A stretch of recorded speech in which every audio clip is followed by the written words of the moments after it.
Russia with me, Ankita Saxena. Well, the White House has claimed a victory in a showdown with Colombia over accepting flights of deported migrants from the US hours after President Donald Trump threatened steep tariffs on imports and other sanctions on the longtime US partner. Press Secretary Caroline Leavitt said in a statement that the government of Colombia has agreed to all of President Trump's terms, including the unrestricted acceptance of all illegal aliens from Colombia returning from the United States, including the US military aircraft, without limitations or any further delays. To weigh in on this situation and how Trump is playing out his tariff strategy, we are now joined by Alastair Newton, CEO of Alvin Business Advisory. Hi, Mr. Newton. Thank you so much for joining us today. Pleasure, Ankita. Mr. Newton, it's been less than a week into his presidency that Donald Trump has engaged in his first international tariff dispute, and the target wasn't really, China, Mexico or Canada, his frequent subjects, but it was rather Colombia, one of America's closest allies in South America. Now, on top of the 25% tariff, he also said that he would impose, he would introduce a travel ban and immediate visa, revocations on Colombian government officials. But later, of course, the White House said that, Colombia had now agreed to accept the migrants, and as a result, the US will not go ahead with the tariffs. Is this really, is this tariff the new negotiation tool for Trump? Is this the new Trump strategy to achieving his objectives? Well, first of all, what we saw over the weekend between the US and Colombia was really a storm in a coffee cup. There was a bit of theatre from the Colombian president. There was quite a lot of theatre from the White House. They both made a stand, and then it all went away.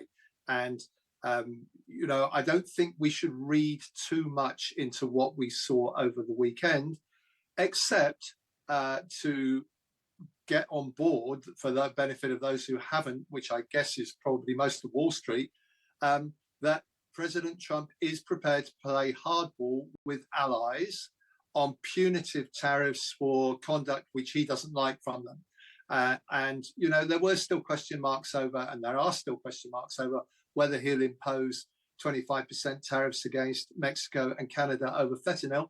And maybe we'll know the answer to that this coming Saturday, which is the self-imposed deadline which Mr. Trump has set for Canada, Mexico and China to comply with various demands which he's made.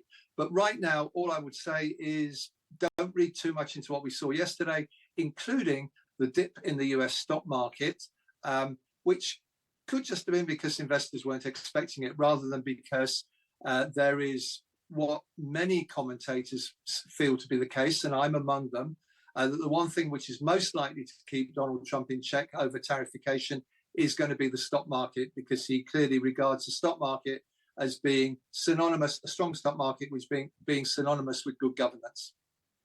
Interesting, Mr. Newton, that you mentioned that the only thing that can keep Donald Trump in check are the stock markets. We'll come to that.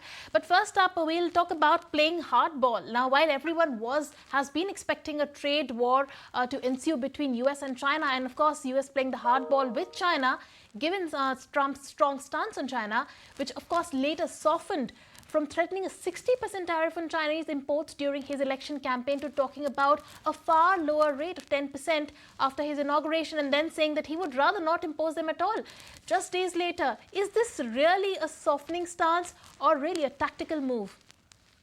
I don't think it's a softening stance at all. I think what we need to remember about the White House team as a whole is that, with the notable exception of Elon Musk, Donald Trump has pretty much surrounded himself with China hawks. This is, for the US, a security issue primarily, not just a balance of payments issue. Maybe a balanced trade issue in the eyes of President Trump primarily, but for the staff around him, this is a security issue, a national security issue, a primacy on the global stage issue.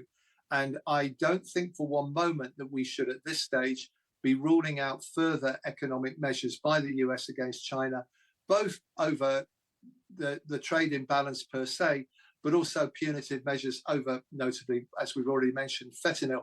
And certainly we should expect the US to continue to escalate technology embargoes against China. And speaking of which, Mr. Newton, I was going to ask you that, regardless of Trump's latest maneuvers, there is still a sword hanging that dangles over US and China trade war. Is it expected to intensify, especially with semiconductor, microchips in the crosshairs? Yeah, I think it is. But I also think I want to move on a little bit here, having spoken about China. I also think that your viewers need to probably pay more attention to US EU. The one surprise we got last week in the executive orders as far as trade was concerned was Donald Trump lining up the start of a tax war with Europe, particularly over its digital services taxes. And I do think there is a trick which most of us, myself included, missed here before the election. Donald Trump seems to be conflating trade and tax, and in particular to be after the European Union over digital services taxes, probably spurred further by all the tech titans who are around him. Let's remember that the European Union is already investigating Elon Musk's X network. And then we also heard Donald Trump saying that he was going to pull the US out of the OECD multinational tax agreement, which wasn't unexpected. That was expected. Just keep in mind, too, that Donald Trump has long had a grievance against European VAT, which he regards as being unfair on American investors in Europe. So I do think that I would strongly advise your viewers to pay more attention to that. The media hasn't really caught up with it yet. I think this could be a very big issue, and it could lead to a major escalation in trade and tax-related trade measures between Europe and the US. Right. We will keep an eye out on that, as you mentioned, Mr. Newton. But let's talk about the markets now. You spoke about them, at the start of your answer. These uncertainties have certainly caused a lot of jitters in the global markets. Well, of course, when Trump announced the likely tariff imposition on Colombia, that really strengthened the dollar index. And as a second-order consequence, the global markets also react, specifically the emerging markets. Now, if this continues, the FIIs are likely to intensify their selling and seek, a refuge in safer havens. What will happen to emerging markets then, specifically for Indian markets from an Indian market perspective? Well, as I've said on ET Now in previous interviews, nobody is immune potentially to trade wars. This is not just about US-China or indeed US-Europe. China will look to move to alternate trade partners. There's a very good article about this by Ruchir Sharma in today's London Financial Times, which I commend to your viewers, talking about how others are going to be bound to be sucked into trade wars. China is going to look to export more widely. We've already seen India taking a lot of defensive trade measures against what Indian authorities deem to be unfair trade practices by China. All right, Mr. There seems to have been a technical glitch there. We've lost Mr. Newton, but thank you so much, Mr. Newton, for joining us and taking the time out.